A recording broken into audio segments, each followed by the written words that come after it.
I cannot give you a date for an IPO. I can tell you that we are positively inclined to an IPO, and we started some preparatory work. Vodafone's global CEO says the company is positively inclined about listing in India as preparatory work for an IPO begins. Says India is one of the top 5 markets and will look to seal both spectrum sharing and spectrum trading deals. Price cuts take their toll on Hindustan Unilever as the company disappoints in the second quarter, but high volume growth lifts some of the gloom. Constant currency gap, if you take on a year-on-year basis, it's primarily about 1.5 to 2%. TCS stock tumbles over 4%. Of the company reported a muted set of second quarter earnings. CEO hints to CNBC TV 18 constant currency revenue growth could dip by as much as 2% in this financial year.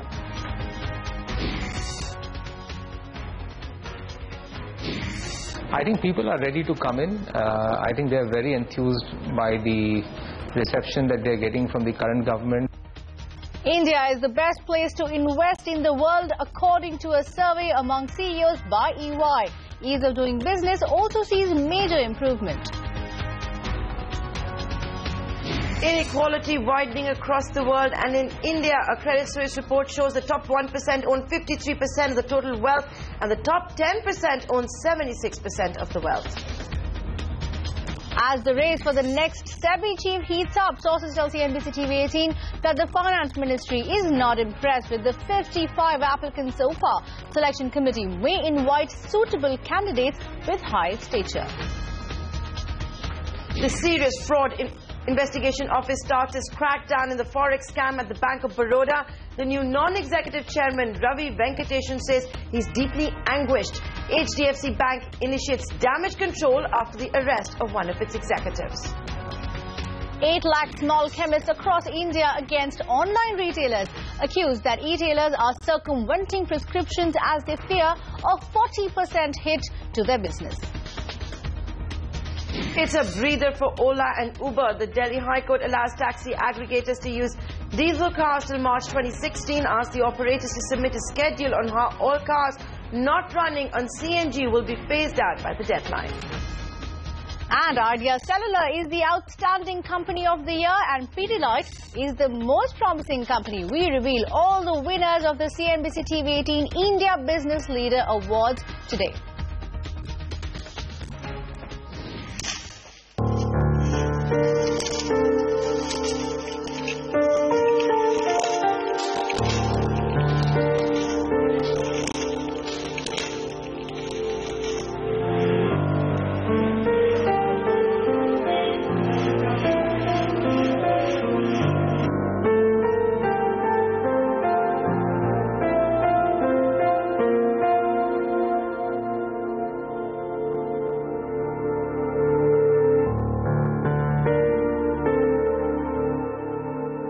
अभी मेरी तूर की खेती अच्छी है,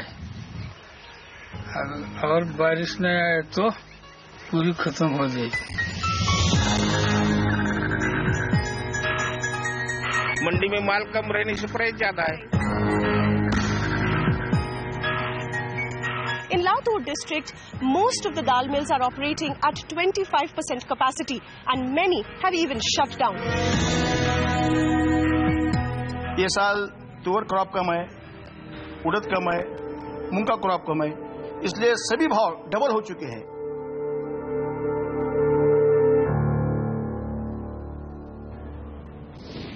The humble dal is not so humble anymore. Prices have skyrocketed.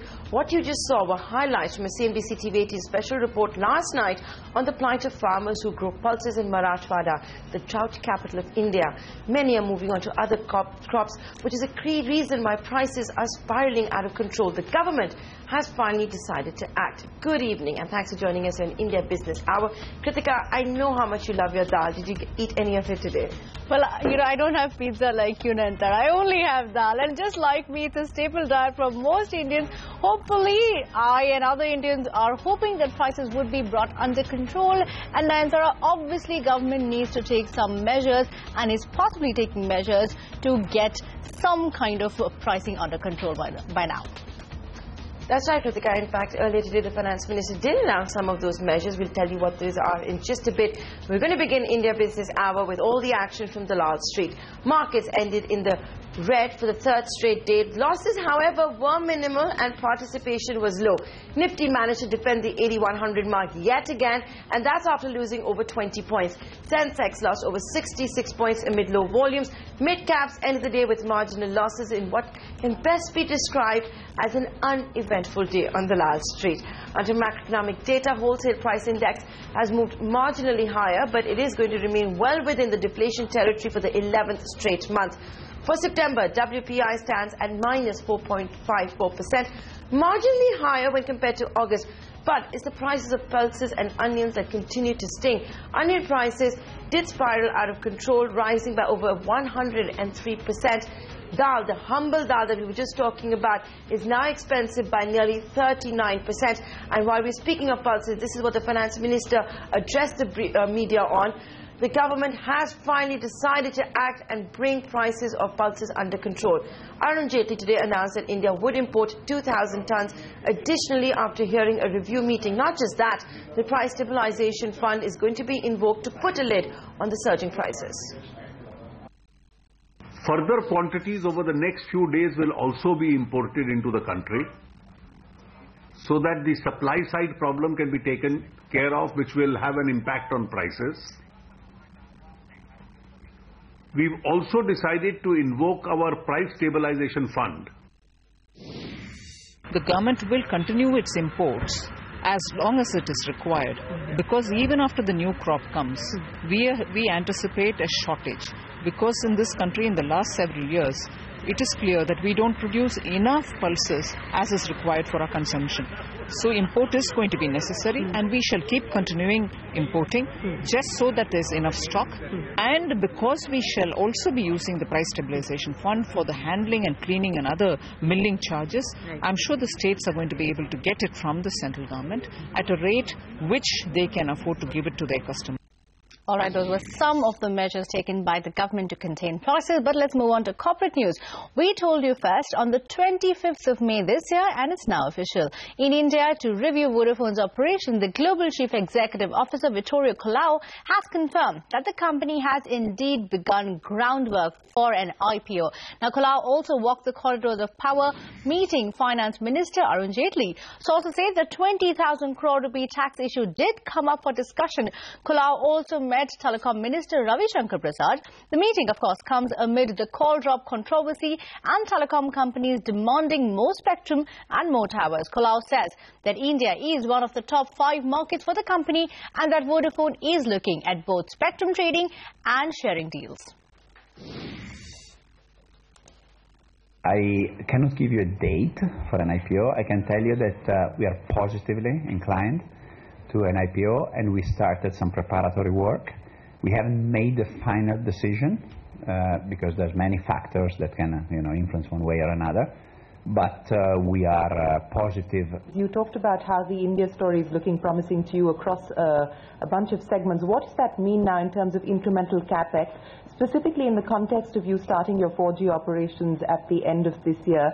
80,000 crores is what you've already invested, 8,500 crores is what you do annually. How much more can we expect from Vodafone? Trading and sharing is another way to make sure that, depending on the need, depending on how quickly people adopt services, each operator can deliver quality. So my answer is we'll continue to invest at the level where we are today. We will use other ways also, either as a giver or as a taker, in order to improve the quality of our digital plumbing. But I think it was a positive, another positive development in the country. Just a point here, the 8,000 to 8,500 crores is the capex investments in India, not the spectrum investments. No, spectrum. No, I know that. That's why I asked incremental capex over and above the 8,500. The other accusation that's coming in from the government is that not enough money is actually being spent by telcos as far as network expansion is concerned. Linked to what we've just been discussing for the last couple of minutes, how would you respond to that particular charge? I don't think it's an adversarial issue. Of course, there is a little bit of, public statements, communication. But at the end of the day, in my experience, everywhere in the world, when we have these type of issues, it is always sorted out by a series of actions, You cannot release spectrum immediately. So, of course, I understand that somebody doesn't talk about spectrum immediately. You cannot change the rules of the municipalities immediately. You cannot increase investment. It's a combination of things. We welcome the outcomes, the recent outcomes of the other tax cases, and we welcome the January position of government, to kind of respect the judgment of the courts, because again, this is consistent with the statements that government has made to kind of follow a certain protocol in this type of discussions. On the main tax case, there's not a lot to talk about. Arbitration is there. We follow the process of arbitration. Arbitration has its own clock, and we will just see where it goes. I would define it as a relatively cordial process. I mean, it's just, we'll go through it and we will have a discovery at some point of the outcome. The finance minister in his conversation with us said that the government was cognizant of the lack of movement on cases like Vodafone, etc., and was looking at the possibility of setting up a judicial commission to examine what it could do with cases like yours. Do you intend taking this up with the finance minister when you meet him later today? I don't comment on my own diary. Clearly you must have access to it, or I don't know, but I will never comment. It's not for me to comment about the content of meeting with policymakers. If they want, they can comment because they are elected officials. I am not, so I have to respectfully, keep the privacy of those meetings where they want it to be. So it's for them to make comments. It's not for me. Let's see, Vittorio Colau's meeting with the finance minister helps at all in speeding up that 20,000 crore rupee tax arbitration. FMCG major HUL reported a disappointing set of numbers in the second quarter. The company missed expectations on top line, bottom line, as well as margins, with revenues growing only 4%. While the consumer giant managed to push up volumes by around 7%, the growth came actually on the back of price cuts. Priya Sheth and Arundhati Ramanan get you the details. It's yet another disappointing quarterly performance from FMCG major Hindustan Unilever. The consumer behemoth missed expectations on all key parameters, including revenue, profits and margins. Volumes rose, but only because the company resorted to price cuts. The management says pricing pressures have been persistent. The environment continues to remain challenging. Market growth led by volumes in a deflationary context, and the soft commodity costs continued. Price growth was muted therefore, and the overall competitive intensity remained high. In this backdrop, we have delivered another quarter of profitable volume-led growth. HUL's largest segment, soaps and detergents, saw steady volume growth, partially due to the price cuts that the company has been taking over the last few quarters. Beverages and personal products saw healthy growth along with marginal pricing uptick. Packaged foods saw an 8th successive quarter of double-digit growth. The company says volume growth will depend on how rural demand shapes up. We still have to see what the stable situation will be. The response on the monsoon has been a bit mixed. We'll have to see how that impacts rural incomes. So that has to be still played out. As far as we are concerned, we continue to have all our programs in the rural markets running. Our distribution is as good as anyone can ever get in the rural markets. If there is an acceleration post-monsoon, good. And we all hope so, by the way, not only for our business, but it's good for the country. The company continues to spend aggressively on advertising. Ad spends were up 24% this quarter. However, analysts say that the impact of this expense has not reflected in growth numbers. In Mumbai, with Priya Sheth, Arundhati Ramanan. Sticking to earnings, the TCS stock tumbled over 4% in trade today after the company reported a muted set of earnings in the second quarter.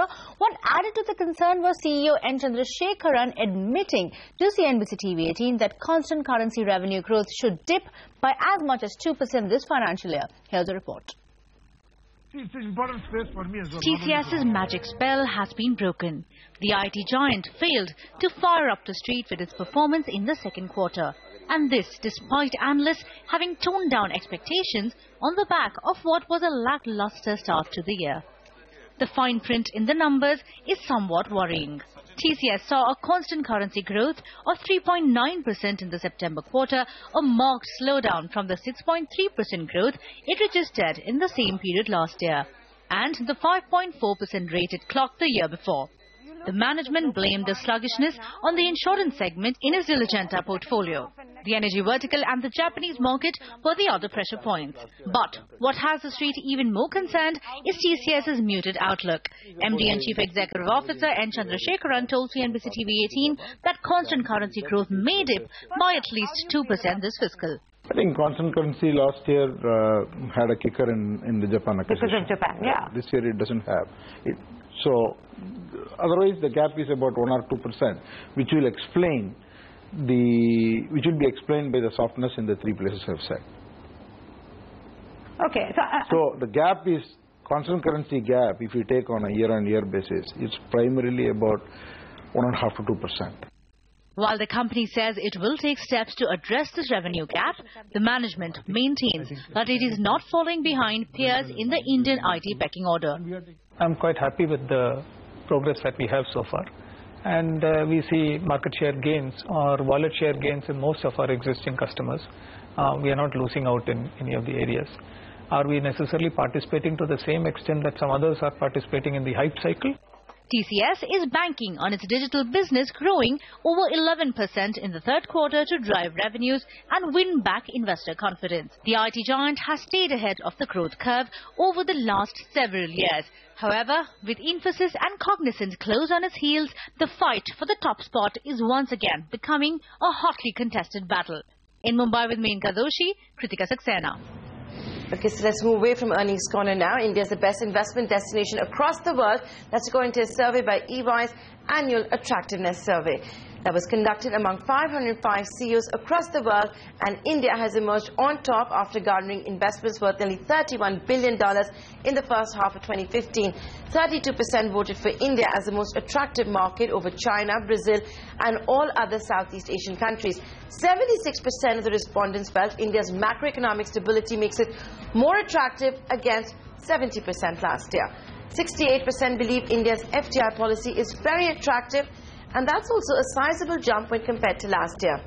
What comes as a major confidence booster for the government, 67% believe the ease of doing business in India makes it very attractive. Shireen Bhan spoke to EY's Rajiv Memani and the DIPP Secretary Amitabh Kant on the findings of that survey. My view is that India is heading for a record FDI inflow this year, and this is largely a consequence of macroeconomic stability. There's fiscal consolidation in the Indian economy, there's political stability, inflation is at a all-time low. We've had a reduction of 125 basis point during the last 12 months on the interest rates, and I think there's a huge push for all the stalled projects. So all the right things. I think the direction is absolutely perfect. The government has given huge impetus to all the correct things. Rajiv Memani, let me ask you, because while the mood as far as India is concerned is clearly much more optimistic than it was in 2014 for a lot of the reasons that Mr. Kant has already articulated. But let's talk about the road ahead. And I was alluding to the global factors, but let's also talk about the domestic factors. This survey that you conducted was done in the early part of 2015. Since then, we've seen a fairly stormy parliament session. Since then, we've seen setbacks on things like GST, etc., which, by the way, in your survey is highlighted as one of the key reforms that foreign investors are looking forward to. Do you believe that the mood perhaps may be dampened a tad at this point in time on account of some of the setbacks that we've seen in the local economy?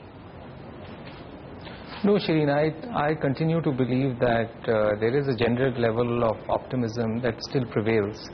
And in fact, I would say that it has been on the increase. On the regulatory reform side, also on the tax side, while there are still a lot of lingering issues, but at least the effort of the government, once this MAT thing was sorted out, the Vodafone issues.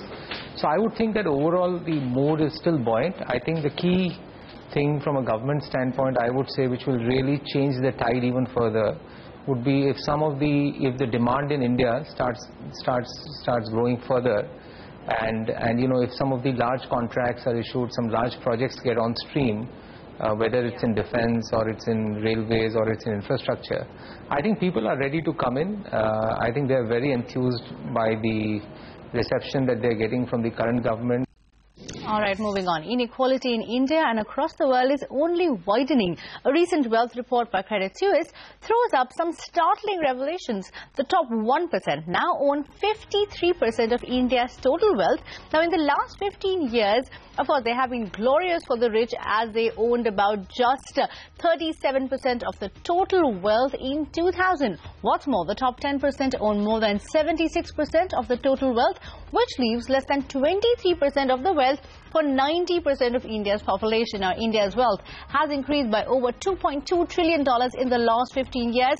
Out of this, the top 1% has bagged 61%. The top 10% has bagged 81%. The 19% left over is now split between 90% of India. But inequality is not limited to India. It's a global trend. The top 1% across the world own over 45% of the total wealth. The top 10% own more than 84% of total wealth. Now, this effectively means that more than 90% of the world's population own just over 15% of the total wealth. Lots of numbers going there, but let's move on to a CNBC TV 18 exclusive, and here's the latest in the hunt for SEBI's next chairman. We learn exclusively from sources that the Finance Ministry's top brass is not impressed by the candidates that have been submitted so far, the applications of whom have been submitted so far to be the next SEBI chief, and may thus look for other contenders. Nandita Rai, of course, has been tracking that story. So, Nandita, what's the outlook going forward? What's plan B? And is there a timeline as to when we'll have our next chief? Well, you'll have to have the next chief before UK Sinha retires in February of 2016, Kritika. On October 7, that was the deadline by when candidates had to submit their applications. At least 55 of them did so, as we reported here on CNBC TV 18. What I'm picking up from my sources in the government is the top brass in the Finance Ministry is not impressed by those that have submitted these applications, and that's why there may be a need for Plan B. What I understand from my sources is a selection search committee, which includes the Secretary of Department of Economic Affairs, which includes the Cabinet Secretary. They may actually invite someone to apply for the SEBI chief post, someone who is as a high stature, someone who is seen as suitable to fill into UK Sinha's shoes. That someone may not necessarily have to be from the IAS or the bureaucracy. So that search is, of course, still on. But the big headline being that you've seen a flurry of applications, 55 at least of them, and the top brass of the Finance Ministry not interested and rather not impressed by them, and which is why it perhaps feels the need for the committee to look outside, maybe even outside of the bureaucracy, to find India's next head of the market regulatory body. But just a quick recap for our viewers. Who are some of those that had applied?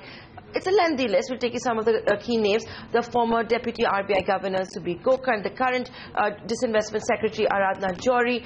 You also have the former FMC Chairman. You also have the former Economic Affairs Secretary Arvind Mayaram. So as you can see, it was an exhaustive list, but not one that has Northblock impressed as yet.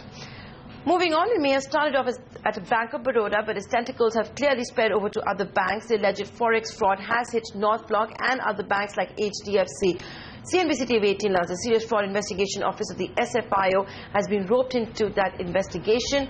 The total amount of the fraud has been established now at a much lesser one than the initial estimate of 6,000 crores, which was caused due to the same amount being calculated repeatedly. The probe will look into the various RTGS transactions to establish exactly how far did the scam spread. The chairman of Bank of Baroda has told CNBC TV 18 he's indeed concerned about the impact of the scam on the bank's image and will be working very closely with the managing director to try and restore the bank's image. But Kritika, like we were just talking about, it's not just at the Bank of Baroda. Absolutely. It's spread its tentacles across the world. So there's HDFC Bank, which also got affected, and it found itself embroiled in the forex scam after one of its employees got arrested yesterday. Ritu, in fact, has been tracking that story from day one, and she's joining in with exclusive details. Ritu, you broke the story earlier today, and the details were officially revealed in the press release. What's happened so far, and what exactly is HDFC doing to contain matters now? Well, HDFC Bank had immediately sprung into action last evening when the matter came to fore that its own employee, Kamal Kala, who worked in the Forex department of HDFC Bank, was involved in the Bank of Baroda money laundering scam. So we understand that HDFC Bank has suspended Kamal Kala with immediate effect and is also has simultaneously launched an internal investigation to see the root of the scam. It is not only looking into the role played by Kamal Kala, but is expanding the probe of the investigation to see if the branch may also have been involved. So there is an internal audit committee that is working on the matter, and we are expecting that committee to submit the report and the findings of that report within a week, and then the bank will take action henceforth based on that report. As of now, HDFC Bank says that it is cooperating with all investigative agencies with respect to the Bank of Baroda scam and what involvement it may possibly have had. But on a side note, Bank of Baroda, in a press release issued earlier, said that this investigation pertains to 59 accounts that were opened between May of last year and June of this year, and only 10% of the actual money in question originated in the form of cash from the bank, and the rest was transfers from other banks. But in the meantime, it is looking to appoint an external auditor to really strengthen the KYC process and get to the root of the scam and where it particularly originated. Thanks, Ritu, for joining us with that. That's the action that's been taken by HDFC Bank once one of its executives was arrested last night. The Indian Business Leader Awards are the definitive awards celebrating the spirit of excellence in business leadership in India. CNBC TV 18 is proud to facilitate India Inc.'s finest leaders at the 11th edition of India Business Leader Awards 2015, or what we call IBLA.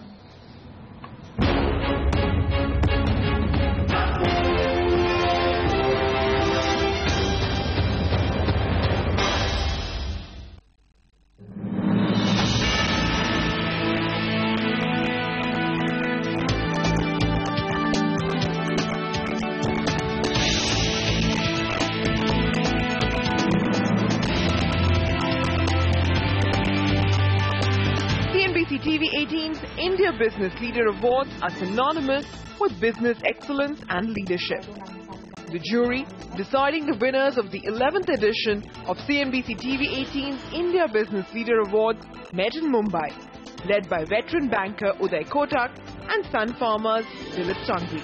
The list of jury members comprises the best business minds of India Inc. From esteemed banker Shikha Sharma to KKR Sanjay Nair, who's one of the largest private equity players in India, from Coffee King and investor VG Siddharth to India Inc.'s legal eagle Cyril Shaw of Cyril Amarchand Mangaldas Shaw. Also on the jury were the top editorial team from CNBC TV 18. So it's no surprise that when such an eminent jury sits around a table, even a simple conversation turns into a discussion and a debate, with points and counterpoints being thrown out and fielded. But in the end, as jury chair Uday Kotak says, decisions are inevitable. Phenomenal experience with the jury members. It was a very open, frank discussion. And as we sort of think through it, the issues which really came up are about competitiveness of businesses, execution capability, brand, and competitiveness of states. So we have had a pretty wide open discussion across all these areas. And I think we've come out with some very good outcomes after intense but friendly debate. CNBC TV 18 is proud to honor the winners of the 11th edition of the India Business Leader Awards 2015. The winner of the Young Tech Startup of the Year is Delivery. The winner of the Young Turk of the Year is Practo. The winner of the Outstanding Company of the Year is Idea Cellular. The winner of the Most Promising Company of the Year is Pidilite. The winner of the Brand of the Year is Amazon. The winner of the Promising State of the Year is Telangana. The winner of the Outstanding Contribution to Brand India is the Make in India team. The winner of the Outstanding Woman Business Leader of the Year is Vanita Gupta. The winner of the Outstanding Business Leader of the Year is HDFC Bank's Aditya Puri. The jury and CNBC TV 18 is also honored to present the Lifetime Achievement Award to Azim Premji and induct the People's President APJ Abdul Kalam into the Hall of Fame. And you can catch the award ceremony very soon, right here on CNBC TV 18.